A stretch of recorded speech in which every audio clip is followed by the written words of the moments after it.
এক নজরে কোরআনে সূরা জাসিয়া, সূরা আহকাফ, সূরা আহকাফে এটি হচ্ছে কোরআন শরীফের 46 নম্বর সূরা। আর এখানে হচ্ছে আয়াত রয়েছে 35টি, এটি মাক্কি যুগের সূরা।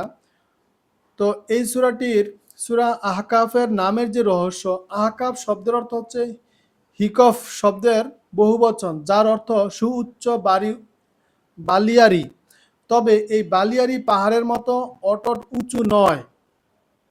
খুব সম্ভবত এই জায়গাটির অবস্থান ছিল ওমান, ইয়েমেন ও হাদ্রামাউতের মাঝামাঝি কোথাও। সেখানে বসতি ছিল এই জাতির। সূরার 21 নম্বর আয়াতে আদ জাতির অবস্থান বোঝাতে এই শব্দটি ব্যবহার করা হয়েছে।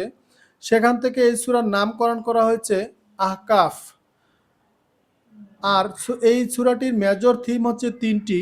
এক নম্বর হচ্ছে মূর্তির অসারতা, দুই নম্বর হচ্ছে মুমিনদের দোয়া, আর তিন নম্বর হচ্ছে জিন জাতির ঈমান গ্রহণ।